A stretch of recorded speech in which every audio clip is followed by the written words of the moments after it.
देश की एक एक इंच जमीन की, देश के स्वाभिमान की रक्षा करेगा। भारत सांस्कृतिक रूप से एक शांतिप्रिय देश है। हमारा इतिहास शांति का रहा है।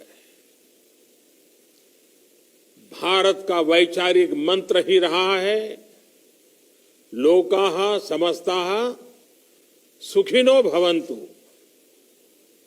हमने हर युग में, पूरे संसार में शांति की, पूरी मानवता के कल्याण की कामना की है।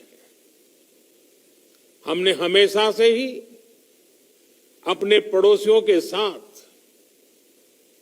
एक कोऑपरेटिव और फ्रेंडली तरीके से मिलकर काम किया है।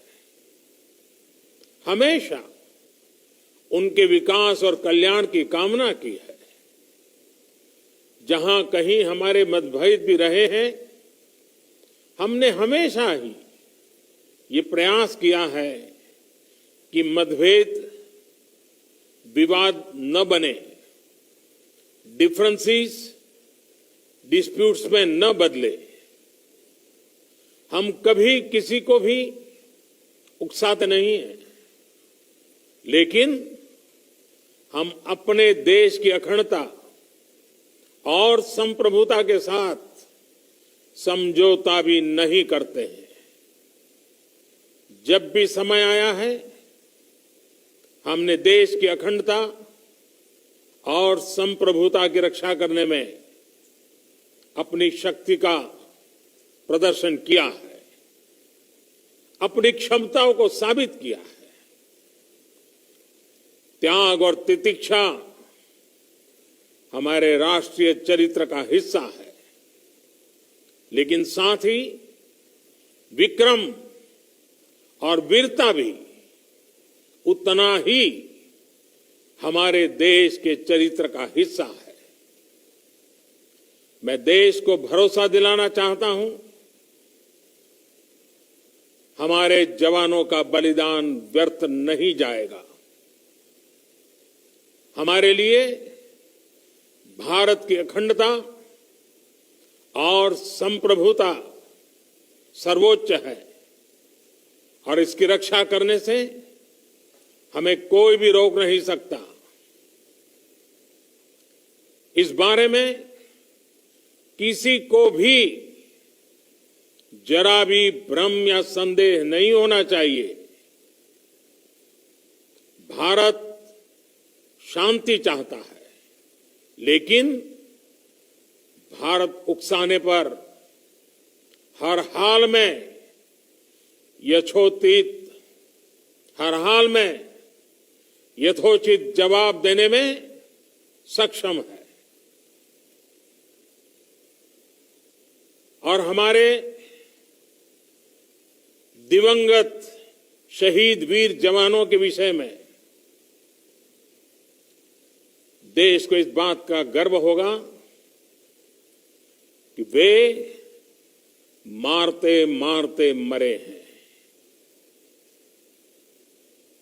अभी मेरा आप सभी से, सभी आदरणीय मुख्यमंत्री जी से, सभी यहां इस मीटिंग में, वर्चुअल मीटिंग में उपस्थित आप सभी से आग्रह है कि हम खड़े होकर के 2 मिनट मौन रख करके इन वीर सपूतों को पहले श्रद्धांजलि देंगे।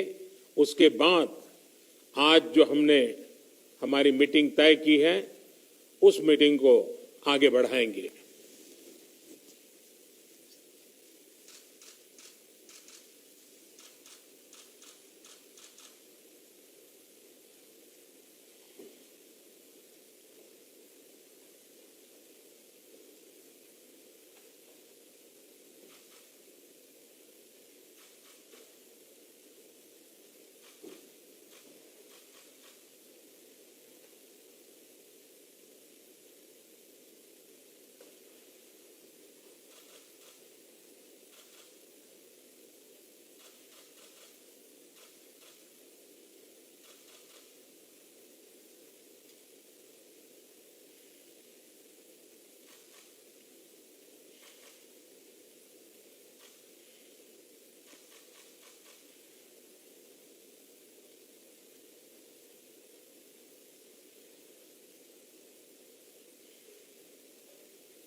ओम शांति शांति शांति है।